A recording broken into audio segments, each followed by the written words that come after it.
Hi hello నమస్తే అండి. నేను మీ లక్ష్మీ చౌదరిని. Welcome to mystery Madhurimalu Telugu audio stories. Hridayadatri part 12తో మీ ముందుకు వచ్చేసాను.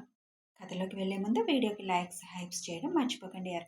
అలాగే ఈ స్టోరీ మాత్రమే చదువుతున్న కొత్త వాళ్ళు ఎవరైనా ఉంటే సబ్స్క్రైబ్ చేసుకొని ఛానల్ సపోర్ట్ చేయండి. మది కోరిన ప్రణయం అయిపోయిన స్టోరీ ఉంది, ఒకసారి దాని వైపు కూడా చూడండి.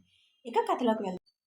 భువి రూమ్కి వచ్చి గుండె పట్టుకొని అలాగే తలుపుకి జారబడి తన కంగారు తగ్గించుకునే ప్రయత్నం చేస్తుంది. ఏమైంది భువి, నీకు ఇలా అయిపోతున్నావు? ప్రతిసారి దేవుగారికి దొరికిపోతున్నావు. అసలు అలా ఎలా ముద్దు పెట్టేశావు? ఇప్పుడు ఆయనకి నీ మొహం ఎలా చూపిస్తావు? ప్రతిసారి ఇలా వీక్ అయిపోతున్నాను. భువి, చాలా జాగ్రత్తగా ఉండాలి. ఇలా అయితే నువ్వు దేవుగారి ముందు తల ఎత్తుకోలేవు. ఒక్క పని కూడా సరిగా చేయడం రానప్పుడు నోరు మూసుకొని కూర్చోవాలి అని తనని తాను తిట్టుకుంటూ అదురుతున్న గుండెను పట్టుకొని నిన్ననాలి ముందు. ఆయన్ని చూడగానే దడా దడా అని ఓ కొట్టేసుకొని ఆయన దగ్గరికి వెళ్ళేలా చేస్తావు. కాసేపు తనని కాసేపు గుండెని పిచ్చి దానిలా తిట్టుకొని టైం 5 అయ్యే వరకు అక్కడే కూర్చొని గడిపేసింది భువి. టైం 5 అవుతుండగా లేచి ఫ్రెష్ అయి దీపం పెట్టడానికి కిందకి వెళ్ళిపోతుంది.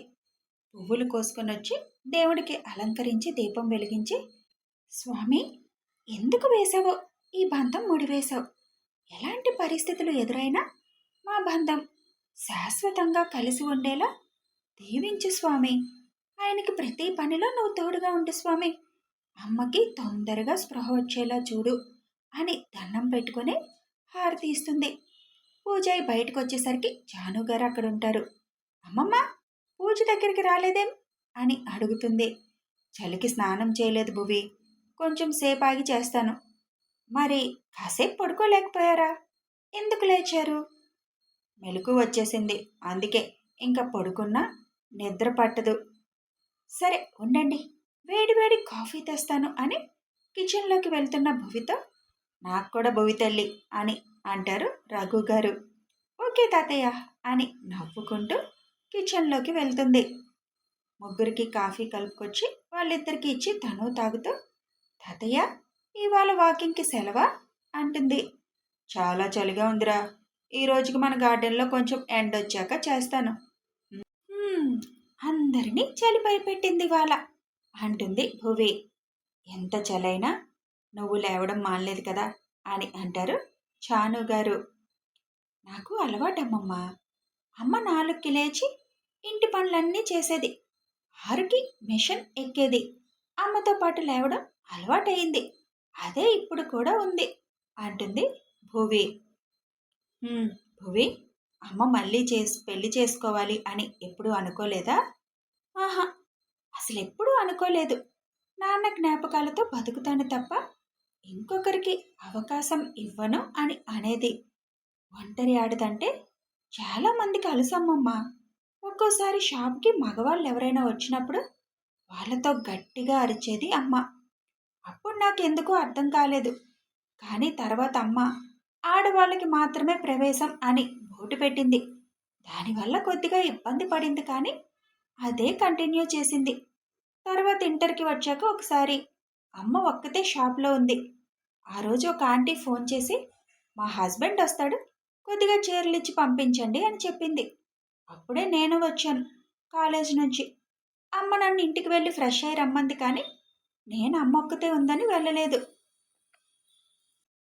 లోపలికి వెళ్ళి అమ్మ చేసినవి కొత్త కలెక్షన్ చూస్తున్నా. అప్పుడు వచ్చాడు వాడు. అమ్మ లోపలికి కూడా అతను రాకముందే కవర్ పట్టుకు వెళ్ళి బయట ఇచ్చింది.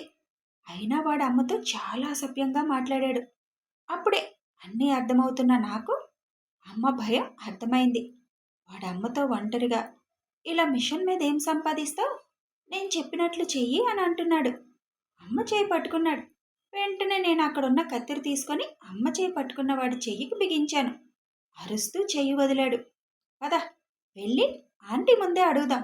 ఆంటీ, ఈ అంకుల్ మా అమ్మకు అన్నీ ఇస్తాడంట, తన మాట వినమంటున్నాడు, మీకు ఓకేనా అని అడుగుతాను అని అన్నాను నేను. అంతే, అక్కడి నుంచి పారిపోయాడు వాడు. అమ్మ చాలా ఏడ్చింది.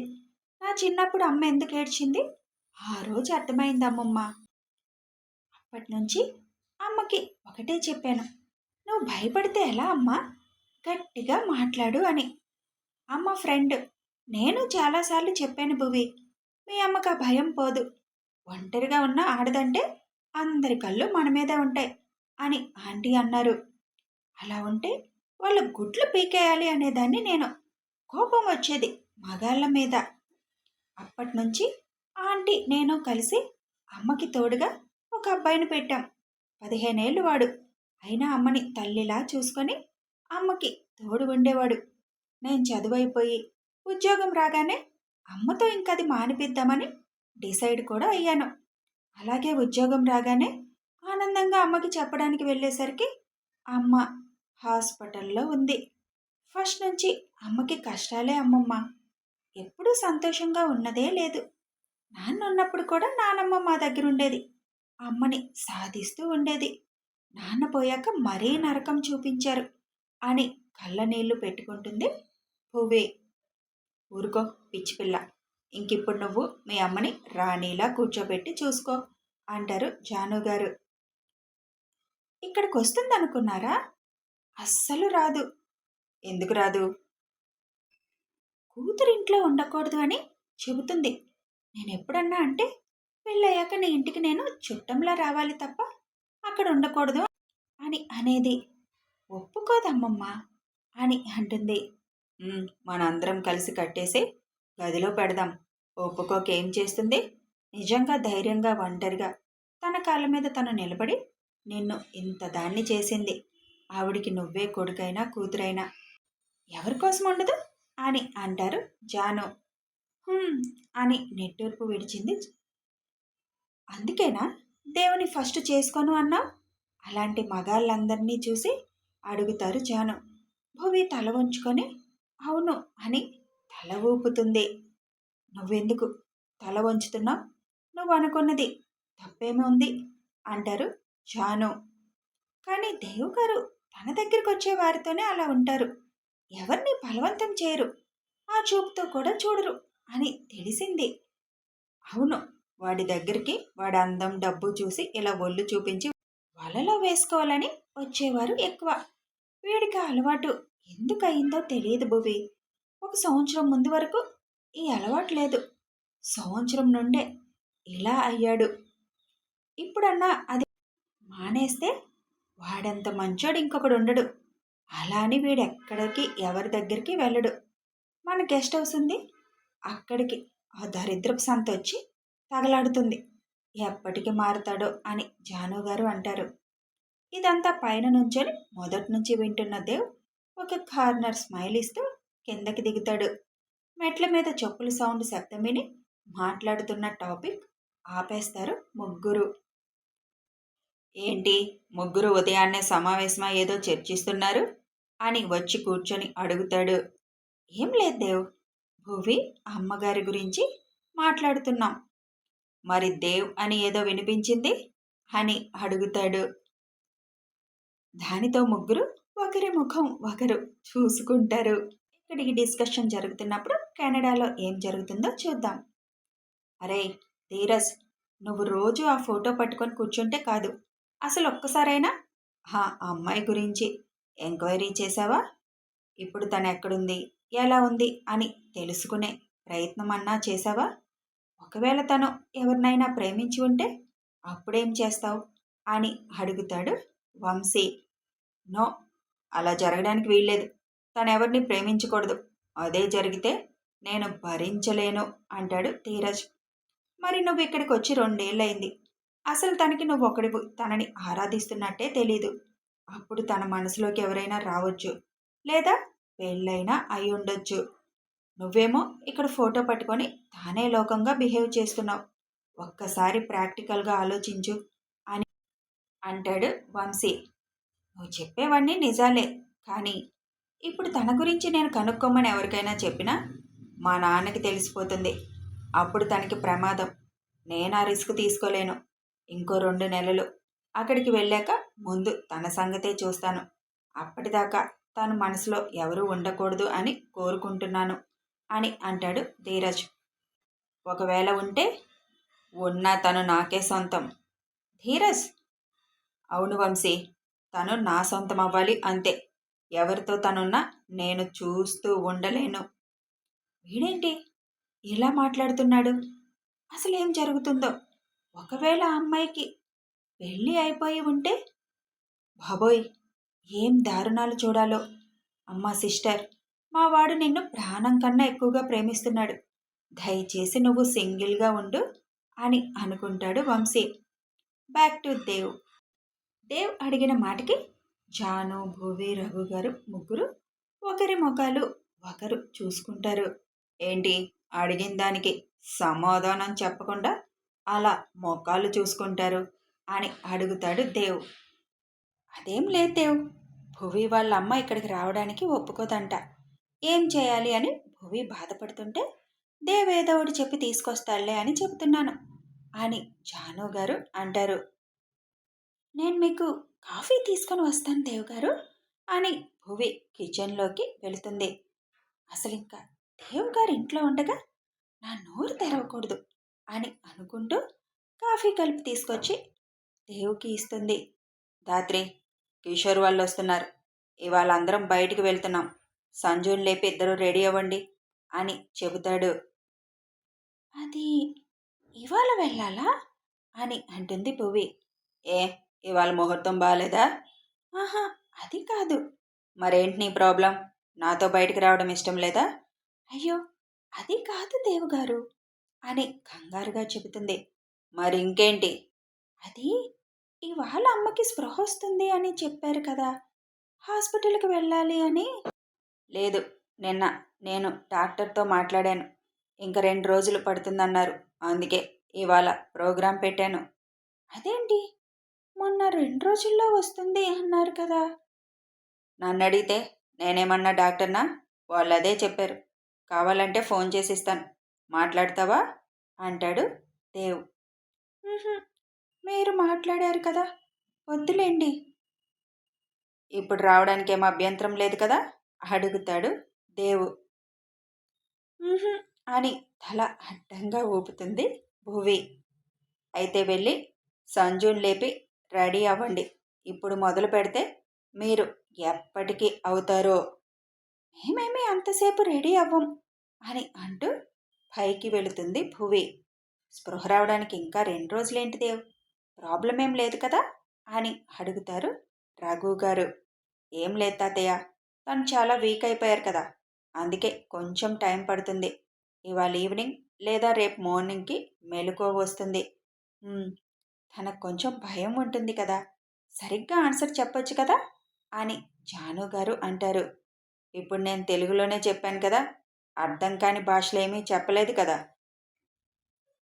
అర్థం కాని భాష అనలేదు, నిదానంగా చెప్పొచ్చు కదా అన్నాను. ఇంతకంటే నిదానంగా చెప్పడం నాకు రాదు అని అంటాడు దేవ్. సరే, ఇంత మంచి బుద్ధి వచ్చిందేంటి నీకు, బయటికి తీసుకువెళ్ళాలనుకుంటున్నావు అని అడుగుతారు జాను. సంజు పార్టీ అడిగింది కదా, అందుకు అని దేవు చెప్పగానే, చెల్లెల కోసమా, ఇంకా భార్య మీద ప్రేమ పొంగిందేమో అనుకున్నాను అని అంటారు జాను. ఎవరిని ఎప్పుడు ఎక్కడికి తీసుకువెళ్ళాలి నాకు తెలుసులే, మీ ఇద్దరూ కూడా బయలుదేరండి, వెళదాం. మేమెందుకు, మాకంత ఓపిక లేదు, మీరు తిరిగేసి రండి అని అంటారు రఘు గారు. ఇద్దరు ఇంట్లో ఉండి ఏం చేస్తారు? రాలేంలే దేవ్, మీరు వెళ్ళండి అంటారు జాను గారు. సరే, మీ ఇష్టం. రంగి, టిఫిన్ రెడీ చేసేయండి, భూవి వాళ్ళు బయటికి వెళ్తారు అని చెప్తారు జాను గారు. అలాగే పెద్దమ్మ గారు అంటుంది రంగి. అన్నయ్య, థ్యాంక్ యూ సో మచ్, ఎక్కడికి వెళ్తున్నాం అంటూ పైనుంచి అరుచుకుంటూ వస్తుంది సంజు. చెప్తాను, నువ్వు వెళ్ళి ముందు రెడీ అవ్ అని అంటాడు దేవ్. ఓకే అని దేవుకి ఒక చీక్ కిస్ ఇచ్చేసి వెళ్ళిపోతుంది. దీని అల్లరి బాగా ఎక్కువైంది అంటారు జాను గారు.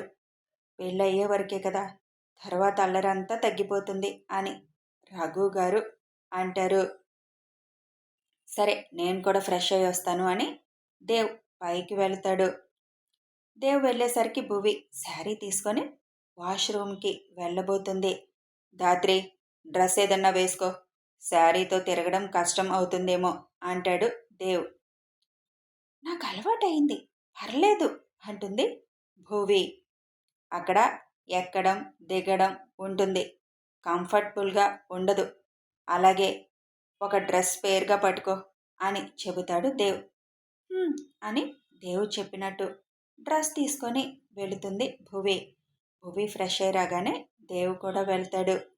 దేవ్ వచ్చేసరికి భువి రెడీ అయి బ్యాగ్లో దేవ్వి తనవి ఒక్కో డ్రెస్సు పెడుతుంది.